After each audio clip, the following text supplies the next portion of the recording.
नमस्कार दोस्तों, स्वागत है आपका सुपर कमांडो ध्रुव सीरीज की पहली कॉमिक्स प्रतिशोध की ज्वाला में। तो आइए ध्रुव सीरीज की पहली कॉमिक्स प्रतिशोध की ज्वाला को पढ़ते हैं। यह कहानी उस युवक की कहानी है जिसने समाज से अपराध के कोड़ का खात्मा करने का बीड़ा उठाया। यह बीड़ा उठाने वाला हाथ है उस किशोर का जो आसमान में चमक रहे ध्रुव तारे के समान अपराध खत्म करने की अपनी प्रतिज्ञा पर अटल है और जिसका नाम है सुपर कमांडो ध्रुव। अपराध कहीं भी किया जा सकता है, पर कुछ स्थान लुटेरों के लिए भी स्वर्ग समान होते हैं, जैसे कोहरे में ढका राजनगर का बंदरगाह। जल्दी करूं वरना आखिरी स्टीमर भी छूट जाएगा। चिल्ला मत बुड्ढे, स्टीमर छूट गया तो कोई बात नहीं, पर अगर जान छूट गई तो फिर नहीं मिलेगी, समझा? बूढ़े का मुंह चिल्लाने के लिए खुला और तुरंत बंद कर दिया गया। हब माल कहाँ है, जल्दी निकाल। लेकिन तीनों में किसी ने भी उस चिड़िया की तरफ ध्यान नहीं दिया जो बिजली की रफ्तार से शहर की तरफ उड़ी और चुई चुई चुई। समझ गया, चलो जगह बताओ। और 30 सेकंड बाद धड़ धड़ धड़ धड़ धड़। शाका, या तो उसी की मोटरसाइकिल की आवाज है। तो भागो। दोनों तेजी से भागे, धड़ धड़ धड़ धड़। परंतु मोड़ मुड़ते ही दोनों बहसे जड़वत हो गए। हमको माफी या तो कानून देगा या फिर ऊपर वाला। आह, मैं नहीं। तड़ाक। पर बेटे, तुमको पता कैसे चला कि सुनसान में 2 गुंडे मुझको लूट रहे हैं? मुझको एक चिड़िया ने बताया था बाबा। चिड़िया ने? वाह, नमस्कार बाबा। नमस्कार बेटे। यह था अपराध के खिलाफ एक अकेले व्यक्ति की जंग का एक बहुत छोटा सा हिस्सा, और यह अकेला व्यक्ति है स्पेशल कमांडो फोर्स का कैप्टन सुपर कमांडो ध्रुव। ध्रुव कई असाधारण शक्तियों का स्वामी। Quack quack. ओ, समझ गया। जिसका सिर्फ नाम सुनकर ही कई अपराधी गलत काम न करने की कसम खा लेते हैं। जो अपराधियों के लिए मौत का पैगाम है और दुखियों के लिए इंसाफ की आवाज। तड़ाक। अपराधियों का यह काल कहां से आया, इसका उत्तर या तो आईजी राजन जानते हैं या फिर ध्रुव का दिल, जिसमें अब तक धधक रही है प्रतिशोध की ज्वाला। दरअसल इस कहानी की शुरुआत आज से 18 साल पहले जुपिटर सर्कस से होती है। जुपिटर सर्कस इस देश का सबसे मशहूर सर्कस जुपिटर, जहां अपने अपने फन में माहिर कलाकार अपनी आश्चर्यजनक कलाओं से जनता का मनोरंजन करते हैं। खट जैसे छुरेबाज रंजन, जिसके चाकू जब हवा में उछलते हैं तो दर्शकों की सांसें गले में ही रुक जाती हैं। रिंग मास्टर शेर खान, जिसके चाबुक की एक फटकार पर खूंखार शेर कुछ भी कर गुजरने को तैयार हो जाते हैं। निशानेबाज सुलेमान, जो आंख पर पट्टी बांधकर भी उड़ती चिड़िया की आंख को निशाना बना सकता है। मोटरसाइकिल सवार पवन, जिसका कारनामा देखते देखते कई दर्शक दांत से अपनी उंगलियां काट जाते हैं। धड़ धड़ धड़। स्ट्रॉन्ग मैन हरक्यूलिस, जिसका जैसा नाम है वैसा ही काम। इन सब बेजोड़ कलाकारों के कारण जुपिटर सर्कस का हर शो हाउसफुल रहता है। परंतु इन सबके बावजूद सर्कस का मुख्य आकर्षण है राधा और श्याम के झूले पर करतब, जो जब जमीन से 60 फुट ऊपर हवा में दिखाए जाते हैं तो नीचे जाल नहीं लगता। ऐसे में जरा सी भी चूक का अर्थ है एक निश्चित और दर्दनाक मौत। परंतु ऐसे खतरनाक करतबों को दिखाते समय ये कलाकार क्या सोचते रहते हैं, आइए सुने। राधा, मैं बहुत दिनों से तुमसे एक बात कहना चाहता हूं। तो सोच क्या रहे हो, शो खत्म होने से पहले ही कह डालो। राधा, मैं तुमसे गड़ब प्यार करता हूं और क्या, आज कह ही डालो। और तुमसे शादी करना चाहता हूं। तो तुम तैयार हो? पर इससे पहले कि श्याम राधा का जवाब सुन पाता, पंडाल तालियों के शोर से गूंज उठा। तुमने क्या कहा? मैं सुन नहीं पाया। मैंने कहा तड़ तड़ तड़ तड़। हाँ सच? हाँ बुद्धू, तुम इतने डरपोक हो या मुझको पहले नहीं पता था। दरअसल राधा, यह बात कहना झूले पर करतब दिखाने से भी ज्यादा मुश्किल है। ऐसा क्या? तो इस तरह इस संबंध की शुरुआत हुई जो जल्द ही पति पत्नी के संबंधों में बदल गई, और इसी पवित्र संबंध ने शीघ्र ही एक हुष्ट पुष्ट पुत्र को जन्म दिया। देखो श्याम, हमारे बेटे की आंखें कैसे चमक रही हैं। हाँ राधा, इसका नाम भी हम एक चमकते सितारे पर ही रखेंगे। उत्तर का सबसे चमकीला सितारा ध्रुव। एक बच्चे के आने से पूरे जुपिटर का माहौल ही बदल गया। नन्हा ध्रुव सिर्फ सर्कस के कलाकारों का ही नहीं, जानवरों की भी आंखों का तारा था। मासूम जानवर अपने खाने का हिस्सा बचाकर ध्रुव के लिए ले जाते। ओ नहीं सबीना। और सर्कस का मालिक जैकब तो जान छिड़कता था ध्रुव पर। आजा आजा बेटा। जानवरों की भी भाषा होती है, इस बात का एहसास दिन ध्रुव को बहुत तेजी से हो रहा था। क्या कहा? जोर से बोलो। गुर्र गुर्र। खेलने चलो? अच्छा ठीक है, लेकिन शाम को खेलेंगे, अभी मां मारेगी। 5 साल का होते होते ध्रुव कई कलाओं में माहिर होने लगा था। घबराओ मत, वह गिरेगा नहीं। रस्सी पर चलना उसके लिए खेल है। छुरेबाज रंजन को सबसे ज्यादा भरोसा था ध्रुव पर। वाह वाह, सिर्फ आधा इंच की दूरी पर खटाक। सुलेमान को भी दांतों तले उंगली दबानी पड़ी। या तो मेरा भी बाप निकलेगा। धाएं। जो शेर, बाघ, शेर खान तक की बात नहीं मानते थे, वे ध्रुव के इशारे पर अपनी जान दांव पर लगा देते थे। परंतु रस्सी के झूले पर करतब सीखना सबसे ज्यादा कठिन काम होता है। इसके लिए ध्रुव को तब तक इंतजार करना पड़ा जब तक वह 13 वर्ष का नहीं हो गया। शाबाश बेटे, पैरों को जितना अधिक मोड़ सकोगे, कलाबाजी खाना उतना ही आसान होगी। मोटरसाइकिल सीखने का भी यही समय था। बहुत अच्छा। उछलते वक्त बदन को और आगे झुकाया करो। अपने बदन और पैरों को खास तरीके से मोड़ो तो हवा में ही मोटरसाइकिल को मोड़ सकते हो। हाँ, ऐसे। अब सिर्फ हरक्यूलिस से ध्रुव को सीखना बाकी था। ताकत बढ़ाने के लिए कुछ खास व्यायाम जरूरी हैं, लेकिन अधिकतर कर्तव्यों के पीछे कुछ खास गुरु होते हैं। जैसे सिर से ईंट तोड़ना, ऐसे। इसमें सिर्फ एक खास बात है। और धीरे धीरे ध्रुव ने इस क्षेत्र में भी महारत हासिल कर ली। धड़ धड़ धड़। और इसके साथ ही ध्रुव के सीखने का समय खत्म हो गया। अब समय था ध्रुव के आश्चर्यजनक करिश्मों को जनता के सामने पेश करने का। धाए, फड़ फड़ फड़। और ध्रुव ने अपने गुरुओं को निराश नहीं किया। खटाक टिंग। जनता ध्रुव के करिश्मों को देखकर झूम उठी। ध्रुव का हर कारनामा मौत को चुनौती देता हुआ सा था। ध्रुव के कर्तव्यों ने जुपिटर सर्कस को एक बार फिर ख्याति के शिखर पर ला खड़ा किया। जुपिटर सर्कस का मालिक ध्रुव को पाकर अपने आप को दुनिया का सबसे भाग्यशाली व्यक्ति समझ रहा था। लेकिन जैकब की निश्चिंतता के साथ दूसरे सर्कसों के मालिकों की मुसीबतें बढ़ती जा रही थी, जैसे कुंदनपुर में चल रही ग्लोब सर्कस की। बॉस, इस नाथू ने आज फिर शैतान को मांस का एक टुकड़ा ज्यादा दिया। तड़ाक। क्यों बे नाथू? कमीने, हमने तुझको जानवरों पर नजर रखने के लिए रखा है या उनको तगड़ा करने के लिए? मांस की इस बोटी का पैसे क्या तेरा बाप देगा? बोल। मालिक, वो शैतान भूख से रो रहा था तो गलती हो गई मालिक, माफ कर दीजिए। तूने हमारा बहुत नुकसान किया है नाथू। जुबिस्को, इससे उस बोटी का दाम वसूल कर लो। नहीं मालिक, रहम कीजिए। भयभीत नाथू पलटा, लेकिन तभी जुबिस्को का बलिष्ठ मुक्का उसके आ लगा। बड़ाम। और इससे पहले कि उसके खुले मुंह से चीख निकलती, जुबिस्को का दूसरा करारा वार उस पर पड़ चुका था। इस बार चीखने का कोई मौका न था। भड़ाक। क्योंकि नाथू का मस्तिष्क धीरे धीरे अंधेरे में डूबता जा रहा था। अरे, या तो बेहोश हो गया बॉस। चचा, सिर्फ 2 घूंसों में? बड़ा कमजोर निकला। बेचारे को शैतान की बड़ी चिंता थी। जीते जी तो बेचारा उसकी सेवा नहीं कर पाया, शायद मरकर सेवा कर पाए। हा हा हा हा, मैं समझ गया बॉस। ही हो, यू आर जीनियस बॉस। हा हा हा हा हा। ओफ, पेट में दर्द हो गया हंसते हंसते। ले बेटे शैतान, तेरा खाना आ गया। शैतान ने पिछले 4 सालों में एक बार भी पेट भरकर खाना नहीं खाया था। आज वह हड्डी तक चबा जाने के मूड में था। हा हा हा। बेचारा नाथू पैर फिसलने से शेर के पिंजरे में गिर पड़ा और मर गया। हा हा हा। हो। लेकिन बॉस इतना खुश नहीं था। आज के सभी शो की आमदनी का क्या हाल रहा जिंगो? हालत खराब है बॉस। अब तो हमारे पास जानवरों का चारा खरीदने के लिए भी पैसे नहीं है। अब कल पता नहीं क्या होगा। क्या बात है, समझ नहीं आता। अब कोई ग्लोब सर्कस देखने आता ही नहीं है। जरूर कोई हमारे सर्कस का नाम बदनाम कर रहा है। अगर उसका सुराग है, शायद हमारा आखिरी शो खत्म हो गया। यह भी कोई सर्कस था? हाँ, एकदम बकवास। पापा, वह जो पिछले साल सर्कस आया था ना, क्या नाम था उसका? Jupiter circus. अरे, उसकी और इस ग्लोब सर्कस की क्या तुलना। हाँ, यह ग्लोब सर्कस तो जुपिटर के पैरों की धूल तक नहीं है। अब ना तो दोबारा यह सर्कस देखने आऊंगा और ना ही किसी दोस्त को आने दूंगा। मैं भी। गुर्र। जुपिटर, पागल कर दिया है मुझको इस नाम ने। कभी हमारा सर्कस टॉप पर था, नोटों में लौटता था मैं। छनाक। लेकिन जब से यह जुपिटर सर्कस आया है, हम दाने दाने को मोहताज हो गए हैं। ग्लोब सर्कस के जिंदा रहने की सिर्फ एक ही सूरत है, और वह है जुपिटर सर्कस की मौत। तुम जाओ और जुबिस्को को मेरे पास भेज दो। उस रात ग्लोब सर्कस के मालिक और जुबिस्को के बीच में जो गुप्त बातचीत हुई, उससे एक ऐसा खूनी दौर शुरू हो गया जिसमें ग्लोब और जुपिटर दोनों सर्कस बर्बाद हो गए। कुछ दिन बाद राजनगर से थोड़ी दूर एक बड़े से मैदान में लगे जुपिटर सर्कस का तंबू रात के आखिरी शो के बाद खाली हो गया था, और जल्दी सारे सर्कस की बत्तियां धीरे धीरे बुझने लगी। जुबिस्को को इसी का इंतजार था। वह तेजी से एक अंधेरे कोने की तरफ बढ़ा। अब मैं पेट्रोल छिड़कना शुरू करता हूं, समय बहुत कम है। और मिनटों में जुबिस्को ने पूरे सर्कस को पेट्रोल के घेरे में कैद कर दिया। चलो, यह शुभ कार्य तो समाप्त हुआ। अब सारे जुपिटर वासी नींद में ही गॉड को प्यारे हो जाएंगे। हा हा हा ठाक। लेकिन कुछ लोग जाग भी रहे थे। अरे, यह पेट्रोल। ओह, बाल बाल बचा, वरना इसके चिल्लाते ही सारा खेल खत्म हो जाता। अब सावधानी से काम करना पड़ेगा। जुबिस्को ने दूसरा कनस्तर उठाया और धीरे से तंबू के अंदर झांका। मैदान साफ है, अंदर कोई भी नहीं है, यही मौका है। जुबिस्को को सर्कस के तंबू में घुसते किसी ने भी नहीं देखा।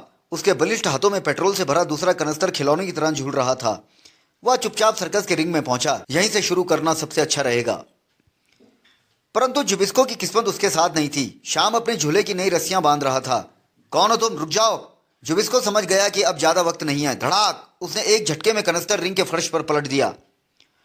मैक शाम के नथुनों तक पहुंची और वह लपका, पेट्रोल। लेकिन तब तक देर हो चुकी थी। आग आग, भागो। जुबिस्को बाहर की तरफ भागा। कनस्तर ले चलूं, बॉस ने कहा था कि कोई सबूत मत छोड़ना। परंतु अगले पल शाम की लात उसकी पीठ पर घोड़े की दुल्लती की तरह पड़ी। धम, आह। अंदर ध्रुव अपने कपड़े बदलने ही जा रहा था कि आग। वह तेजी से बाहर भागा और उसकी नजर सबसे पहले जुबिस्को और अपने पिता श्याम पर पड़ी। नहीं, ताकत में जुबिस्को श्याम से दुगना था। उसका हाथ घुमा, श्याम की कनपट्टी पर एक करारी चोट पड़ी और वह होश खो बैठा। तड़, आह। जुबिस्को ने श्याम को हवा में उठा लिया और इससे पहले कि ध्रुव आग की लपटों को पार करके उन तक पहुंच पाता, बेहोश श्याम को जुबिस्को ने जल्दी आग में झोंक दिया। श्याम पल भर में राख हो गया। नहीं! चीख सुनकर वह ध्रुव की तरफ पलटा। आग की रोशनी में चमकता हुआ जुबिस्को का चेहरा संसार का क्रूरतम चेहरा लग रहा था, परंतु वह पकड़े जाने की संभावनाएं बढ़ती जा रही थी। जुबिस्को बाहर की तरफ भागा और ध्रुव उसके पीछे लपका। उसकी सोचने समझने की ताकत गुम हो चुकी थी। अब उसके दिमाग में सिर्फ एक ही शब्द बार बार गूंज रहा था, बदला। दोनों के बीच में अब भी काफी दूरी थी। कनस्तर क्यों लाद लाए, फेंको इसे। जुबिस्को ने बाहर इंतजार कर रही कार का दरवाजा खोला और कार एक झटके के साथ दौड़ पड़ी। ध्रुव भी बिना कोई वक्त खोए अपनी मोटरसाइकिल की तरफ लपका और उसकी स्पेशल मोटरसाइकिल आग की दीवार के ऊपर से कूदती हुई जुबिस्को की कार के पीछे लग गई। धड़ धड़ धड़ धड़ धड़। अंदर जुपिटर सर्कस में मौत का तांडव मचा था। आग की खुंखार लपटें हर किसी को अपनी लपेट में लेने के लिए लपक रही थी। मौत की दहशत से भाग रहे गैंडों और हाथियों के पैरों तले कई नामी कलाकार कुचले जा रहे थे, लेकिन इन सबसे अनजान ध्रुव की मोटरसाइकिल मानो हवा में उड़ती जा रही थी। ध्रुव अब भी हमारे पीछे लगा है बॉन्ड, चिंता मत करो जुबिस्को, यह काम तुम मुझ पर छोड़ दो। मेरा निशाना स्टार सर्कस तक में कभी नहीं चुका, नमूना हाजिर है। एक पिस्तौलधारी हाथ कार से बाहर निकला। ध्रुव पल भर में समझ गया कि निशाना उसका सिर है। धाए, एक धमाका हुआ। साथ ही साथ ध्रुव की मोटरसाइकिल हवा में उछली। फट! गोली और ध्रुव के सिर के बीच में मोटरसाइकिल का अगला पहिया आ गया और मोटरसाइकिल एक झटके से पलट गई। ची! जमीन पर असहाय पड़ा ध्रुव अंधेरे में गुम होती कार की लाल टेल लाइटों को देखता रह गया। तभी उसको जलते जुपिटर सर्कस का ध्यान आया। वह उठा और पलटकर सर्कस की तरफ भागने लगा, लेकिन ध्रुव के वहां पहुंचने से पहले ही सब कुछ खत्म हो चुका था। आग की प्रचंड लपटों ने सब कुछ जलाकर राख कर दिया था। नहीं, ये नहीं हो सकता। और साथ ही राख हो गए थे जुपिटर सर्कस के सभी कलाकारों के साथ ध्रुव के माता पिता राधा और श्याम। चट चट चटाक चट चिटिक। ध्रुव अब इस दुनिया में अकेला था, सुबह बिल्कुल अकेला। उसने धीरे धीरे अपना चेहरा उठाया। आंसुओं से भीगे उसके चेहरे पर दो आंखें अंगारों की तरह चमक रही थी। मैं इस राग को उठाकर कसम खाता हूं कि मैं उन खूंखार दरिंदों को नहीं छोड़ूंगा, कभी नहीं। यह ध्रुव की प्रतिज्ञा है और ध्रुव अपनी बात पर अटल रहता है। अचानक आकाश पर दूर दूर तक घने बादल छा गए। बिजलियां कड़कने लगी और हवा तेजी से बहने लगी। शायद भगवान स्वयं ध्रुव की इस प्रतिज्ञा से दहल उठे थे और जोरों से बारिश शुरू हो गई। घटनास्थल शहर से दूर होने के कारण फायर ब्रिगेड की गाड़ियां अब तक नहीं आ पाई थी, लेकिन अब उनकी आवश्यकता भी नहीं थी। बारिश की तेज बौछार ने जुपिटर सर्कस की आग को पूरी तरह बुझा दिया था, परंतु ध्रुव के दिल में लगी आग अब तक धधक रही थी। वह मुड़ा और तेजी से एक तरफ चल पड़ा। दूसरी तरफ ग्लोब सर्कस के लिए यह खुशी मनाने का दिन था। शाबाश शाबाश जुबिस्को, मुझको तुमसे यही उम्मीद थी, पर तुमको किसी ने देखा तो नहीं? क्यों? वो बॉस, वह ध्रुव ने हमको देखा था। व्हाट? ध्रुव ने? यानी वह जिंदा है? ओफ, तब तो वह तुमको पहचान गया होगा और यहां पर आता ही होगा। आप चिंता मत कीजिए बॉस, जुबिस्को के रहते आप। शट अप गधे, उसका नाम ध्रुव है, ध्रुव। वह तुम जैसे 2-3 को एक साथ संभाल सकता है। Guard guard. Yes boss. देखो, सर्कस के चारों तरफ कड़ा पहरा लगा दो, खूंखार शेर चीते लिए आदमी तैनात कर दो और कोई भी अजनबी अगर अंदर घुसने की कोशिश करे तो उसको बेझिझक गोली मार दी जाए। Okay boss. बॉस का ख्याल एकदम सही था। यह रही सामने मेरी मंजिल, हत्यारों का अड्डा, ग्लोब सर्कस। ध्रुव जुबिस्को को पहचान गया था। एकदम से काफी चहल पहल हो गई। अभी अभी हुई जोरदार बारिश से भी उनका उत्साह कम नहीं हुआ। जरूर या मेरे स्वागत का इंतजाम हो रहा है, लेकिन चिंता की कोई बात नहीं है। जहां चाह वहां रहा। और इस वक्त अंदर तक पहुंचने की राह है या हाई टेंशन केबल। केबल पर चलना ध्रुव के लिए रस्ते पर चलने जैसा ही था। लगता है इसी केबल से पूरे ग्लोब सर्कस की बिजली सप्लाई होती है, लेकिन इस वक्त मेरे दिमाग में इसका एक और बेहतरीन उपयोग आ रहा है। तार के दूसरे सिरे पर पहुंचकर ध्रुव एक क्षण को पलटा, कड़कड़, और केवल एक झटके में नीचे जमीन पर आ गिरी। थोड़ी देर पहले हुई बारिश से जमीन अभी तक गीली थी। पल भर में हाई वोल्टेज की बिजली चारों तरफ फैल गई। आग! पहरेदारों और खूंखार जानवरों को मुंह तक खोलने का मौका नहीं मिला। जल्दी सभी पहरेदार और शेर चीते गीली जमीन पर बेहोश पड़े थे। अंदर। यह क्या हुआ जुबिस्को? बिजली कैसे चली गई? अभी इमरजेंसी लाइट जलाकर देखता हूं बॉस। लगता है केबल टूट गया है बॉस। केबल टूट गया? पर कैसे? जवाब में एक सर्द आवाज गूंजी, मैंने तोड़ा है। कौन? ध्रुव। हाँ, तुम्हारी मौत ध्रुव। मैं इसको देखता हूं बॉस। जुबिस्को 2 कदम आगे बढ़ा और 4 कदम पीछे आ गिरा। तड़ाक! आह! इससे पहले कि जुबिस्को संभल कर उठ पाता, धप! ध्रुव ने उसको वापस जमीन पर लिटा दिया। है? Guard, guard! बेकार में गले को तकलीफ मत दो, तुम्हारी मदद को कोई नहीं आएगा। तुम्हारे सारे आदमी आराम फरमा रहे हैं। उन सबका दिमाग ठिकाने लगाने के लिए मुझे उनको बिजली के झटके देने पड़े हैं। आह! चट! अब तुमको बचाने कोई नहीं आएगा, भगवान भी नहीं। लेकिन तभी ऊपर से एक फंदा गिरा और शाबाश बॉन्ड, एकदम परफेक्ट। अब मैं सबसे पहले तुम्हारे थप्पड़ का जवाब दे दूं, धम! ऐसे। आह! हा हा हा हा! बच्चे, इस खेल का मुझको तुमसे ज्यादा तजुर्बा है। अब मैं तुमको बताता हूं कि बदला कैसे लिया जाता है। शैतान को लाया जाए शीघ्र ही। बेटे ध्रुव, इस खूंखार शेर को देख रहे हो ना? इसी का नाम शैतान है। यह 3 दिन में सिर्फ एक बार खाना खाता है। क्लिक। और आज इसके उपवास का 3रा दिन है। जुबिस्को, खोल दे शैतान को।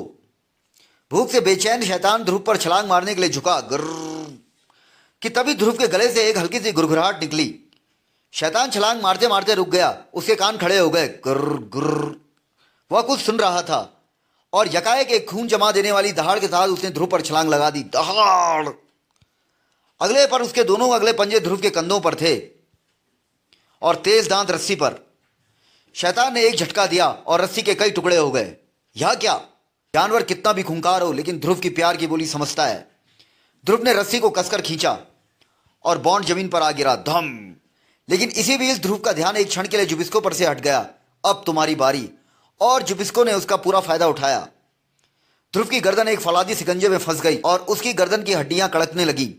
एक झटका लगा और ध्रुव के गले से चीख निकल गई। आ! ध्रुव की यह चीख शैतान का गुस्सा जगाने को काफी थी, क्योंकि वह समझ गया था कि ध्रुव उसका दोस्त है और जुबिस्को उसका दुश्मन। वह जुबिस्को पर टूट पड़ा। ताड़! जुबिस्को की दर्दनाक चीखें रात के सन्नाटे में गूंजने लगी। आ! ध्रुव अब बॉस की ओर पलटा। दूर रहो मुझसे, पास मत आना। मुझे कोई नहीं पकड़ सकता, कोई नहीं। भयभीत बॉस बाहर की तरफ भागा। ओह, बाहर जमीन में अब तक करंट दौड़ रहा होगा। रुक जाओ! लेकिन देर हो चुकी थी। बॉस का पांव गीली जमीन में पड़ चुका था। ध्रुव ने सावधानी से टूटा केबल उठाकर सुरक्षित ऊंचाई पर टांग दिया। उसका प्रतिशोध पूरा हो चुका था। तीनों अपराधी अपने आप मौत के आगोश में समा गए थे। रात बीत चुकी थी। ध्रुव धीरे धीरे उगते सूरज की तरफ बढ़ चला। अगले दिन। श्री राजन मेहरा, एसपी सिटी। मैं तुम्हारी अक्ल की दाद देता हूं। हमने तुम्हारी कहानी को जांच के बाद सही पाया है ध्रुव। जुपिटर सर्कस के बाहर पड़े दोनों कनस्तरों पर जुबिस्को की ही उंगलियों के निशान थे। कमाल का सबूत लाए हो तुम, वाह! धन्यवाद एसपी अंकल। एक बात और, जुपिटर सर्कस के मालिक मिस्टर जैकब ने सर्कस का दुर्घटना बीमा तुम्हारे नाम से कराया था। यानी आज से तुम 50 लाख रुपयों के मालिक हो। पर एक बात तो बताओ, इतने पैसों से आखिरकार तुम करोगे क्या? इस दुनिया से अपराध का खात्मा। मैंने जुपिटर सर्कस की जलती चिता पर कसम खाई है कि मैं इस संसार से अपराध का नाम मिटा दूंगा। वाह बेटे वाह! मुझे पूरा यकीन है कि इस काम में भगवान तुम्हारी पूरी मदद करेंगे, मैं और पुलिस डिपार्टमेंट भी। धन्यवाद अंकल।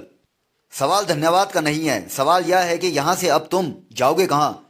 या तो मैंने सोचा ही नहीं, पर मैंने सोच लिया है। मैं एक ऐसे सज्जन को जानता हूँ जिनकी सिर्फ एक बेटी है, श्वेता। उनको ठीक तुम्हारे जैसे बहादुर बेटे की इच्छा थी। मैंने उनको फ़ोन कर दिया है। उनके परिवार वाले तुम्हारा इंतजार कर रहे होंगे। या रहा उनका घर। पर अंकल, पता नहीं मैं उनको पसंद आऊँ या नहीं, और आपने उनका नाम तो मुझे बताया ही नहीं। नॉनसेंस! तुमको नापसंद करने की कोई वजह भी तो हो। और हाँ, उनका नाम है राजन मेहरा और वे शहर के सीनियर एसपी हैं। यानी अंकल आप? हाँ बेटे, तुम्हारे इस नए घर में तुम्हारा स्वागत है। वेलकम ध्रुव भैया। ध्रुव कुछ ना बोल सका क्योंकि खुशी के मारे उसका गला रूंधा था।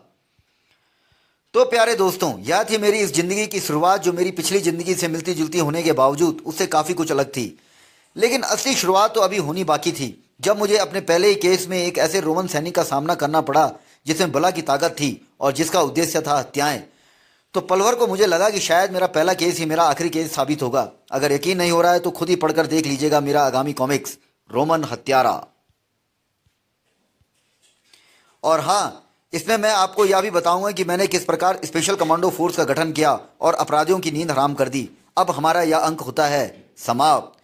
तो दोस्तों, ध्रुव सीरीज की यह पहली कॉमिक्स यहीं पर समाप्त होती है। दूसरी कॉमिक्स के लिए प्रतीक्षा कीजिएगा। अपना ख्याल रखिएगा। तब तक के लिए धन्यवाद।